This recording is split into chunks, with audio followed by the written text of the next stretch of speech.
রাজ্যের অঙ্গনারী কেন্দ্রগুলি হলো শিশুদের ভবিষ্যৎ গড়ার স্থল। আর এই অঙ্গনারী কেন্দ্রগুলিকে সুষ্ঠুভাবে পরিচালনার জন্য অঙ্গনারী পরিদর্শন এবং পর্যবেক্ষণ অ্যাপ বা AIMS অ্যাপের উদ্বোধন হলো বৃহস্পতিবার।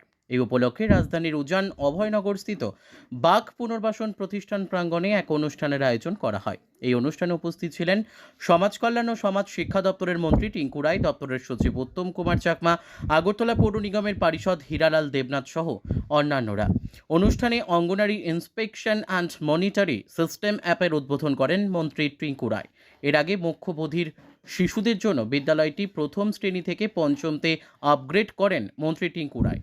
অনুষ্ঠানের বক্তব্য রাখতে গিয়ে মন্ত্রী বলেন, 3 থেকে 6 এবং 0 থেকে 3 বছরের শিশুদের পুষ্টি রক্ষার সাথে বিদ্যা অভ্যাস গড়ে তোলার অগ্রণী ভূমিকা গ্রহণ করে চলেছে রাজ্যের অঙ্গনারী কেন্দ্রগুলি। পাশাপাশি গর্ভবতী মায়েদের পুষ্টি প্রকল্প অনুসারে বিভিন্ন সুবিধা প্রদান করা চলেছেন অঙ্গনারী কর্মীরা। তিনি আরও বলেন, AIMS অ্যাপ চালু হওয়ার ফলে সংশ্লিষ্ট কাজে অঙ্গনারী কর্মীদের বিশেষ সুবিধে হবে।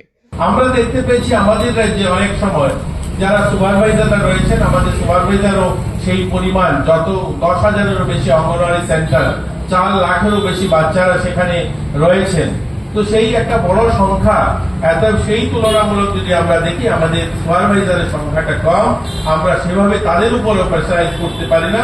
প্রত্যেকটা অঙ্গনওয়াড়ি সেন্টার প্রত্যেক সপ্তাহে ভিজিট করা বা প্রত্যেক 15 দিনে একবার ভিজিট করার জন্য আমরা তাদেরকে বলতে পারি না। এটাও আমরা দেখি মাঝে মধ্যে পত্রিকার পাতায় যে সেখানে অঙ্গনওয়াড়ি সেন্টার বন্ধ রয়েছে, অঙ্গনওয়াড়ি সেন্টারে ছাত্র আসছে না, বা সেখানে সেভাবে যে ধরনের পরিষেবা দেওয়ার কথা সেটা হচ্ছে না।